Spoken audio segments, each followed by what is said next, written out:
Morning shows the day. Smell is very bad. অধিকারী মুক্ত করতে চেয়েছিলেন, পিসি মুক্ত হয়েছে। উনি বুঝে গেছেন যে রোহিঙ্গাদের নাম বাদ যাবে। উনি ফলস 50 লক্ষ রোহিঙ্গা মুসলমানের নাম ঢুকিয়ে রেখেছেন। একটা চিটিংবাজ 7,15,000 ভোটে যেতে, একটা ভেটারেন চোর এই ভবানীপুর কেন্দ্রে মমতা ব্যানার্জি চিটিংবাজি করে 56,000-এ যেতে, বড় বড় কথা। কালীঘাটের কাকুর ভয়েসে অভিষেক অভিষেক অভিষেক অভিষেক অভিষেক অভিষেক অভিষেক অভিষেক অভিষেক অভিষেক হুইজ অভিষেক আমরা করতে দেব না। Do or die. Diamond Harbour model আমরা ফেল করাবই, যা করার আমরা নিশ্চিতভাবে করব। জয় জগন্নাথ। শুভ রথযাত্রার প্রীতি, শুভেচ্ছা, ভালোবাসা ও প্রণাম জানাই সকলকে। প্রভু জগন্নাথ দেবের আশীর্বাদ সকলের উপর বর্ষিত হোক এবং সকলেই খুব ভালো থাকুন। দেখুন, আপনারা অনেকেই প্রশ্ন করে থাকেন যে একজন মহিলা প্রভু জগন্নাথ দেবকে নিয়ে এই রকমের অনাচার দুরাচার দিনের পর দিন করে যাচ্ছেন আর প্রভুকে কিছুই দেখতে পাচ্ছেন না। তিনি যে দেখছেন এবং প্রভু জগন্নাথ দেবকে নিয়ে ছেলে খেলা করলে যে কি হতে পারে সেটা হারে হারে টের পাচ্ছেন এবার ওই মহিলা। কেন বলছি? 2 দিন আগেই লাফিয়ে ঝাঁপিয়ে চলে গিয়েছিলেন প্রমাণ করতে হবে কত বড় হিন্দু তিনি, কত বড় জগন্নাথ দেবের ভক্ত তিনি, এবং সেই করে যদি হিন্দু ভোট কিছুটা আনতে হয়।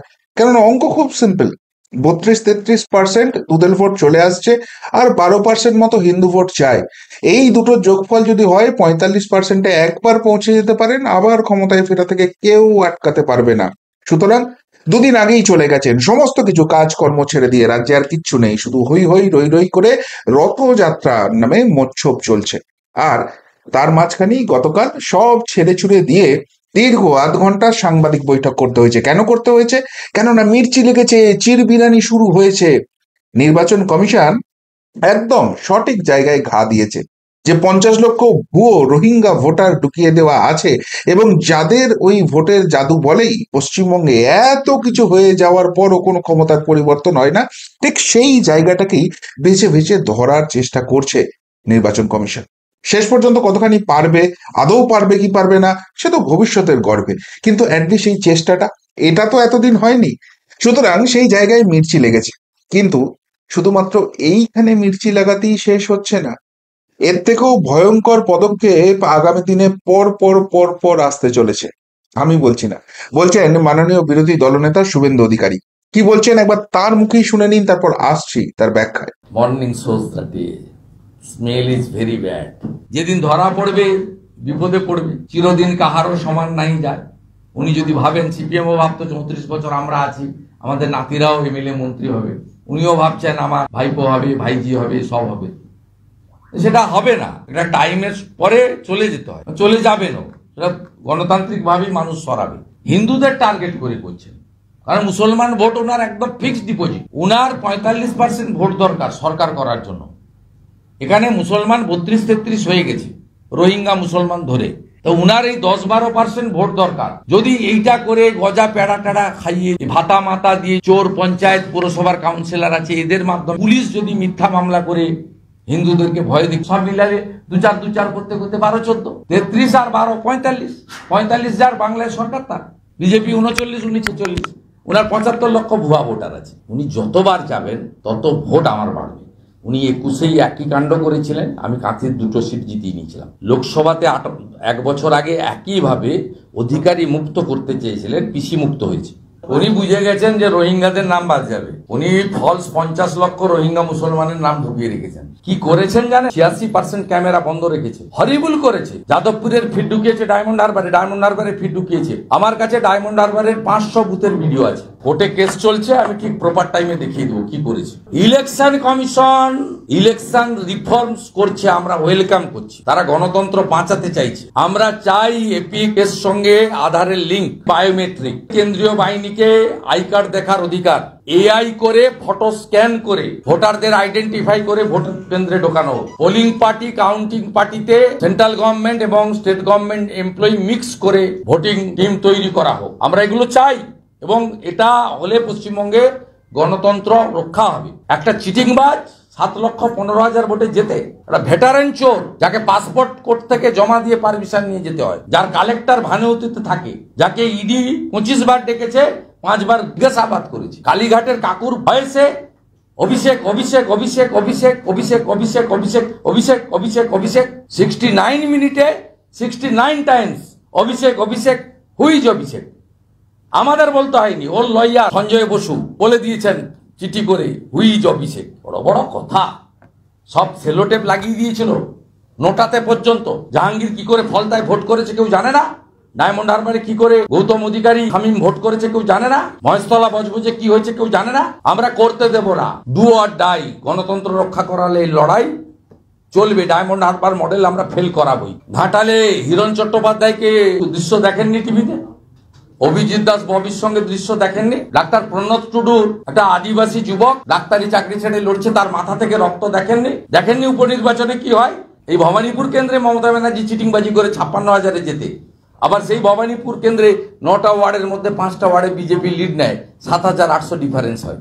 এই জিনিস সকলে মেনে নিতে পারে না। আমি মুকুল রায় নই, আমি রাজীব ব্যানার্জি নই, আমি সব্যসাচী দত্ত নই। আমি শপথ নিয়েছিলাম সিপিএম কে সরাবো। নন্দীগ্রাম না হলে জীবনে মমতা ব্যানার্জি মুখ্যমন্ত্রী হতে পারতেন না। আজকেও বলছি, হিন্দু বাঁচানোর এই লড়াইতে আপামর পশ্চিমবাংলার হিন্দুদের আমি সহযোগিতা প্রার্থনা করব। নিজের বুথ দুর্গ বানান, ধর্ম রক্ষা কমিটি করুন, সব হিন্দুকে এক করুন। আমরা হিন্দু বাঁচানোর, হিন্দুদের দেবদেবীকে বাঁচানোর, হিন্দু ধর্ম বাঁচানোর, বেদ উপনিষদ গীতা রামায়ণ মহাভারত সংস্কৃতকে বাঁচানোর জন্য আমরা যা করার, আমার তুলসী মঞ্চকে বাঁচানোর জন্য যা করার আমরা নিশ্চিতভাবে করব। শুনলেন? তার মানে এইসব গল্প গুজব কারচুপি এইসব কিছু আর এবারে হচ্ছে না। অন্তত সেটা শুভেন্দু অধিকারীরা করতে দেবেন না। দেখুন, শুভেন্দুবাবু আগেই একবার বলেছিলেন যে অন্তত 19 দফা প্ল্যানিং তার মাথায় আছে। তিনি তার কেন্দ্রীয় নেতৃত্বের সামনে সেই কথাগুলো এক এক করে রাখবেন এবং সেগুলো যাতে ইমপ্লিমেন্ট হয়, নির্বাচন কমিশনকে চাপ দিয়ে কেন্দ্রীয় নেতৃত্ব যাতে করতে পারে, তিনি সেই চেষ্টা করবেন। এগুলো যদি না করা যায়, বাংলায় ভোট হবে না, বাংলায় গণতন্ত্র থাকবে না। তারপর মানুষ নিজের ভোটটা নিজে দিক না, যাকে খুশি ভোট দিক, কিচ্ছু এসে যায় না তার।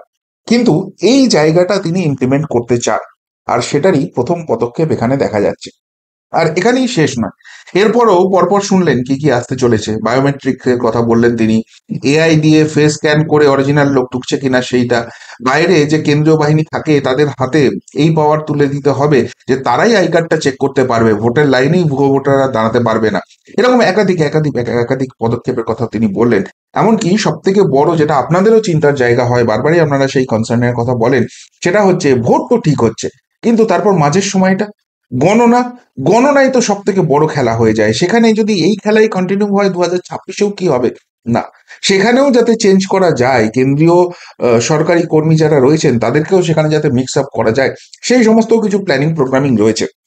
কিন্তু প্রশ্নটা হচ্ছে, এখন যে ব্রহ্মাস্ত্রটা ছাড়া হয়েছে নির্বাচন কমিশনের তরফ থেকে, সেটা নিয়ে কালকে আমি শুনছিলাম মাননীয়া বলছিলেন যে আমি তো বুঝতে পারছি না, ইয়ং জেনারেশনকে কি ভোট দিতে দেবে না? এই অভিষেকের তো 7ই নভেম্বর জন্ম, 1987 সালে। তাহলে কি কি করতে চাইছে? ইয়ং জেনারেশন কি আর ভোট দেবে না? আমার মাথায় অত বুদ্ধি নেই, আমি অত বুঝতে পারি না, এসব অনেক নাটকবাজি করছিলেন। আসলে বুঝতে উনি সবটাই পারছেন, না বোঝার নাটক করে পুরোটাকে গুলিয়ে দিতে চাইছেন, কিন্তু তাতে লাভের লাভ কিচ্ছু হবে না। কি করেছে নির্বাচন কমিশন? যেটা করেছে, মারাত্মক জায়গাটা ধরেছে। বলছে যে 2003 সালের যে ভোটার তালিকা আছে, অর্থাৎ 2003 সালে যাদের ভোটার তালিকায় নাম উঠে গেছে, মোটামুটি সেটাকে স্ট্যান্ডার্ড ধরা হবে। এরপর থেকেই তো ম্যাক্সিমাম অভিযোগটা হয়েছে, জল মেশানো, ভুয়ো ভোটার, রোহিঙ্গা, অবৈধ বাংলাদেশি সবাইকে এসে পশ্চিমবঙ্গে ration card, voter card, PAN card, Aadhaar card সমস্ত কিছু তৈরি করে দেওয়া হয়েছে। আর এরা তারপর থেকে সেই ভোটিংটা করে দিয়ে এক একটা জায়গায় শুধু নাম নেই, 2-3টে বিধানসভায় এদের নাম তুলে দেওয়া হয়েছে, এরা সেই ঘুরে ঘুরে ভোটিংটা করে সমস্ত জিনিসটাকে চেঞ্জ করে দিচ্ছে। সুতরাং 2003 সালে যাদের ভোটার তালিকায় নাম আছে সেটাকে স্ট্যান্ডার্ড ধরা হবে, সেইখানে কোনো রকম কিছু নেই। কিন্তু সেখানে যদি কোথাও কারোর অবজেকশন থাকে যে না এখানেও ভুয়ো ভোটার আছে, যে অবজেকশন নিয়ে আসবে তাকে ডেফিনিট প্রমাণটা দিতে হবে যে ভাই এর নাম 2003 সাল থেকে পরপর এতগুলো নির্বাচনে আছে, কিন্তু এর নাম ভুয়ো, এই কারণে ভুয়ো, সেই প্রমাণ দিতে হবে। এবং সেখানে যদি সঠিক প্রমাণ থাকে, নির্বাচন কমিশন সেটা ইনভেস্টিগেট করে দেখবে এবং সেই নাম সেখান থেকে বাদ যাবে। না হলে মোটামুটি 2003 সালের যে ভোটার তালিকা সেটা স্ট্যান্ডার্ড। এরপর যে অ্যাডিশন গুলো হয়েছে সেটাকে 2টো ভাগে ভাগ করা হয়েছে। একটা ভাগ হচ্ছে যারা 1987 সালের 1 জুলাই থেকে জন্মগ্রহণ করেছে, তাদের সেই সময় থেকে 2004 সাল অব্দি এই যে সময়কালটা, এই সময়কালের যদি জন্মগ্রহণ করেন তাহলে তাদেরকে একটা ডিক্লারেশন দিতে হবে যে হ্যাঁ আমরা জন্মসূত্রে ভারতীয়। অর্থাৎ আমি বিদেশের মাটিতে জন্মেছি আর তারপরে সে ভারতীয় হয়ে গেছি, সেই করলে হবে না। আমি ভারতের মাটিতে জন্মেছি, ভারতের মাটিতে জন্মেছি বলেই তো ভারতের ভোটাধিকার আমি পাচ্ছি। শুধুমাত্র তাই নয়, তার বাবা বা মা যে কোনো একজন, তার ডকুমেন্টসটাও সামনে আনতে হবে যে তিনিও ভারতীয়, তিনিও ভারতবর্ষের নাগরিক। বাবা বা মা কেউ যদি ভারতবর্ষের নাগরিক না হয়, তাহলে হঠাৎ করে ছেলে বা মেয়ে কি করে ভারতবর্ষের নাগরিক হয়ে যাবে? আর এই জায়গাতেই চিরবিরানি লেগেছে, বলছেন পুরোনো ডকুমেন্টস কোথা থেকে পাবে। আরে পুরোনো ডকুমেন্টস কোথা থেকে পাবে মানে? বাবা মা মা মা ভারতবর্ষের ভোটার, সে বলুক না আমার আমার এখানে ভোটার তালিকায় নাম আছে, আমি সেই 1972 সাল থেকে ভোট দিয়ে আসছি বা 1990 সাল থেকে ভোট দিয়ে আসছি, বলুক, নির্বাচন কমিশন সেখানে চেক করে দেখবে, সেখান থেকেই প্রমাণ পেয়ে যাবে যে হ্যাঁ এরা ভারতীয়, কোনো রকম কোনো অসুবিধা নেই।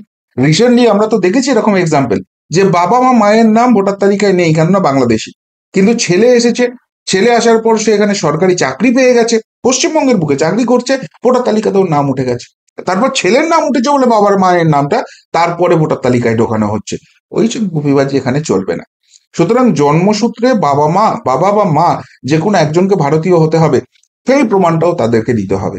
আর যেহেতু এটা 2025 সাল, অর্থাৎ এই যে ভোটার তালিকায় যাদের নাম উঠবে 18 বছর বয়স হয়ে গেলে ভোটার তালিকায় যে নাম ওঠে, সেখানে 2004 সাল অব্দি ডেডলাইন দেওয়া হয়েছে। কিন্তু 18 বছর হলে 2025 সাল মানে 2007 সাল অব্দি যারা জন্মগ্রহণ করেছে তাদের নাম ভোটার তালিকায় উঠবে।